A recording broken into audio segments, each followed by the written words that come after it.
Well, I've taken you to Canada, to Guantanamo Bay, but this time it really looks like I've pulled the short straw because I'm here in the Motor City. Welcome to Detroit.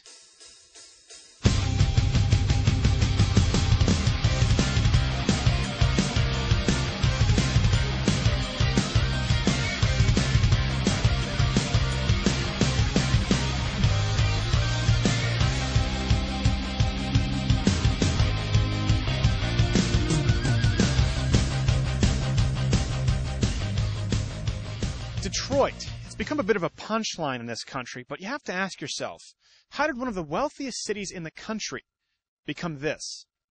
Detroit used to be the city with the highest median household income of anywhere in the country, and now it ranks 66th out of 68. It also has some of the highest crime rates, unemployment rate, and lowest graduation rates of anywhere in the USA. In a nutshell, Detroit sucks. But why? Oh, that's why. I forgot.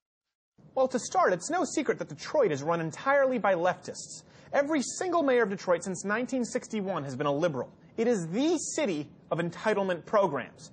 Leftists always tout their policies as a way to help the poor and give our fellow man a leg up. Well, how's that working out for them? And how did it get this way? It all started with Mayor Jerome Kavanaugh, elected in 1961. He expanded the role of government in Detroit to an unprecedented level, particularly under President Lyndon Johnson's presidency with the Model Cities program. What's that? You've never heard of the Model Cities program? Well, I'll show you. Now, the Model Cities program is considered by many to be the first great step in central urban planning. What happened was they pumped $400 million into a 9-mile square radius of Detroit, the area that you see here, in order to make it an exemplary city for the rest of the USA to follow. And, of course, that sort of set a trend in motion where Detroit ended up getting hundreds of dollars in every single federal bailout, loan, or grant that you can possibly imagine. Really, Detroit is the poster boy for leftist policies at work. Now, clearly, they didn't succeed in creating a model city. But the government did succeed in creating an entirely state-dependent city, which many people think was their goal in the first place. And that allowed the government to tell people in this city what they could build, where they could build it, which businesses would stay open, which businesses would close. And, of course, in exchange for that stringent government control, they promised them things like education, training, health care, more entitlement programs. It smells funny. Speaking of education, how do Detroit schools stack up? There certainly isn't any lack of funding here in Detroit, as students of Detroit receive on average $11,100 per student. Compare that to the national average of $9,600, yet Detroit students enjoy a graduation rate of actually 25%. And a sad fact of the matter is that a student of Detroit has a higher chance of ending up in prison than graduating high school. And you have to ask yourself, well, how have the oh-so-powerful teachers' unions of Detroit's failed the students? The truth is they have been refusing to bend on policies for years that would benefit the students, including merit-based pay, increased teacher-to-student ratios, giving incentives to better teachers, or, of course, the school choice program that we've spoken about here at PJTV and has been a tremendous success wherever it's been implemented across the country. Could it be that the teachers' unions aren't really designed to help the students, but the unions?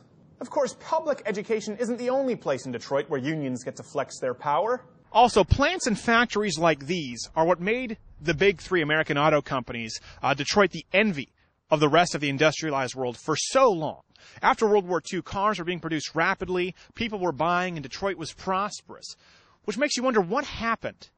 It's no secret that American auto companies have required federal bailout after bailout, and liberal politicians will tell you that that is because of poor management and not enough fuel-efficient cars. They'll say that when the gas prices rose, the economy crashed, and people wanted smaller, more fuel-efficient cars. Mismanagement, that very well may be true, but not enough green cars? GM alone offered more gas-efficient cars than Honda or Toyota. As a matter of fact, they had more in their lineup than any car company on the market. Americans still didn't buy those cars, however, as the #1 selling car in the country is still the F-150. Actually, out of the top 10 selling cars in the U.S., 4 of them were trucks or SUVs, with only 2 officially being categorized as compacts. Now, I know what you're thinking. But, Stephen, those are just good gas cars. What about the hybrids? Good question. American automakers have more of those, too. Not only do people not buy them as displayed by all hybrids accounting for a total 2% of the market share, but when people do buy them, it doesn't make these companies any money. When it comes to experimental cars, both Ford and GM have admitted to having years of bleeding red ink ahead. Honda hasn't fared much better. Even the most successful hybrid car, the Prius, is still widely believed by analysts to be losing money on each one sold, according to the Washington Post. But if it's not the lack of green cars that made American car makers so crappy, what was it? Enter the United Auto Workers Union. Even under tough economic conditions, concessions are never a part of the UAW's vocabulary. Fully aware of the fact that their company will go bankrupt under these conditions, the UAW still made sure that they received 7 weeks paid vacation each year, maintain job banks, meaning that UAW workers rarely, if ever, actually get fired. They're simply sent to job banks where they are paid nearly full wages not to work. How's that for job security? Get their $74 an hour wage in both salary and benefits. Compare that to the $42 an hour for a comparable Japanese company auto worker, or even $26 in the private sector. The cost, of course, includes some of the most luxurious healthcare coverage offered on the planet, covering not only hospital, surgical, and drug coverage, but extravagances such as hearing aids and LASIK eye surgery. So with every car you buy, you're paying an additional $1,200 in employee benefits that you wouldn't be paying with the competition. American made. All this adds up to the average UAW worker earning $130,000 a year in wages and benefits, and GM alone has had to pay over $100 billion in retiree healthcare costs in the last 15 years alone. And there's no end in sight, as they only need to pay another $47 billion in the near future. There it is, folks. While you and your family buckle down to plow through these tough economic times, the labor of the UAW continue to live like kings and make virtually no compromises. After all, why would they if the federal government just keeps bailing them out? And why wouldn't the federal government keep bailing them out when it's the unions who elect them? Guess just how much of the UAW's political contributions were donated to conservative or Republican candidates in 2008. A whopping 0%.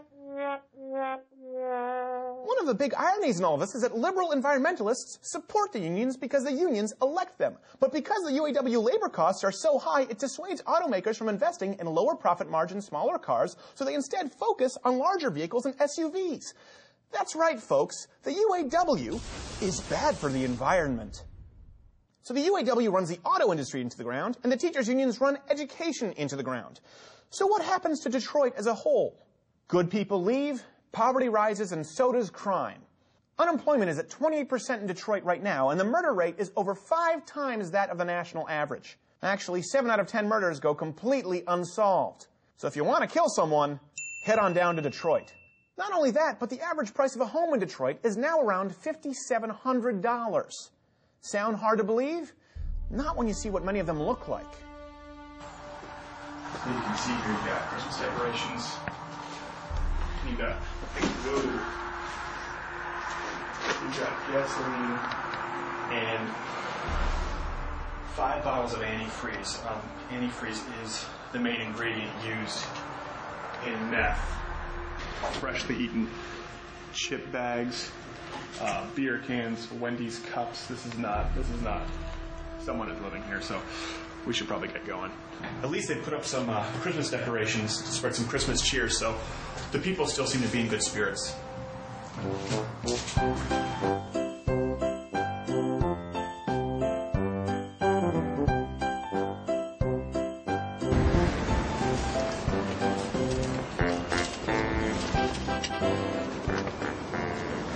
Got a lighter here. Fun for the whole family activity.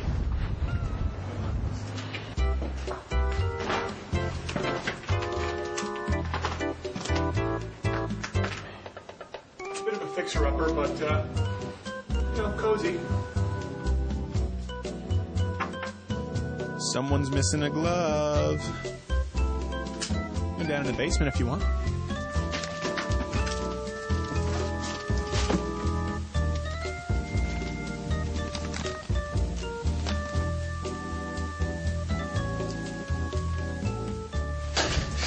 We have a nice 2-story in the Detroit area.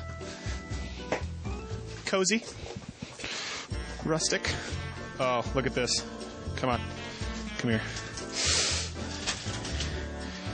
I wonder if anything untoward is going on here. You ever see the movie Four Brothers with Mark Wahlberg? After Andre 5000, they get shot up in the house. This looks like that post-shooting. Look at this right here. These are fresh syringes. Oh, actually, look at this. Get a shot of all this. This whole thing. Look right here. We've got packs and packs of syringes here.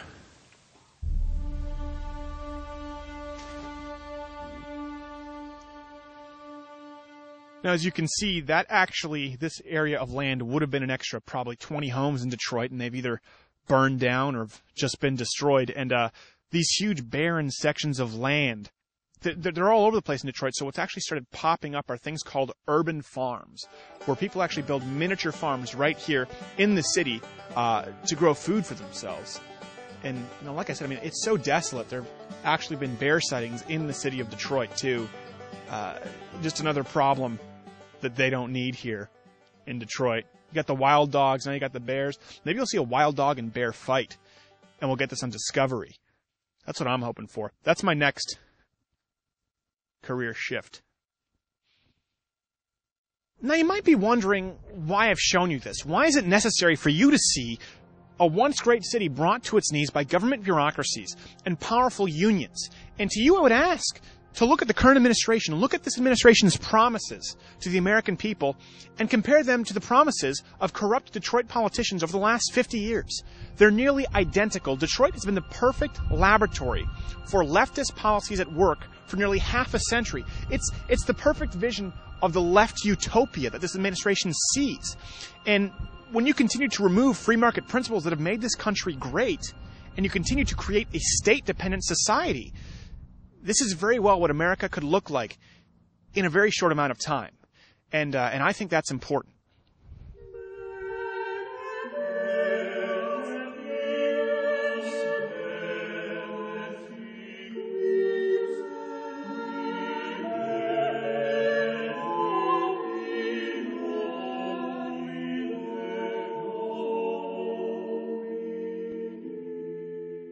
If there's one way to describe the aura of Detroit, it would be that of hopelessness. The city's citizens have been robbed of the American dream by politicians and bureaucrats upstream. They've been promised the world, but have been left with this.